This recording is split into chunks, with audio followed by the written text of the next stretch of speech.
భారతదేశంలో తీవ్రవాదం అనేటువంటిది పెచ్చుమీరిపోతుంది. దాన్ని కంట్రోల్ చేయాలనుకున్నారు నరేంద్ర మోడీ, కంట్రోల్ చేసుకొచ్చారు. దీంట్లో కీలకమైనటువంటి వ్యక్తి హఫీజ్ సయీద్. ఎవడైతే పాకిస్తాన్లో ఉండి అక్కడ ఒక రాజకీయ పార్టీని నడుపుతూ భారతదేశంలో మాత్రం తీవ్రవాద కార్యకలాపాలు నడిపిస్తుంటాడు. ముంబైలో జరిగినటువంటి విధ్వంసాల దగ్గర నుంచి అనేక కాల్పులకి వీటికి కారణమైనటువంటి వాడే.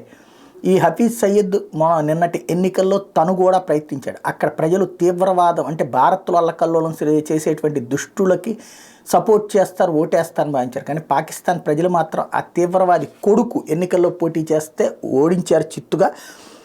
Mumbai terror attack mastermind and chief of Lashkar-e-Taiba Hafiz Saeed son Talha Saeed has lost the election for Pakistan's Lahore NA 122 seat. Saeed's son received only 2024 votes as compared to former Prime Minister Imran Khan's PTI-backed independent candidate Latif Khosa, who granted 1,17,109 votes. The constituency also saw Pakistan Muslim League Nawaz PMLN leader Khawaja Syed Rafiq contest, which received 77,909 votes. ఇది ఒక తీవ్రవాదిని ప్రజలు అంగీకరించలేదు. ఆ తీవ్రవాది మీదన ఇద్దరు పోటీ చేశారు. అటు నవాజ్ షరీఫ్ పార్టీ వాళ్ళకి 77,907 ఓట్లు వచ్చినాయి. అక్కడ గెలిచింది ఇమ్రాన్ ఖాన్ పార్టీకి సంబంధించినటువంటి వాడికి 1,17,109 ఓట్లు వచ్చినాయి. వీడికి కేవలం 2,024 ఓట్లు మాత్రం వచ్చినాయి హఫీజ్ సయీద్ కొడుక్కి.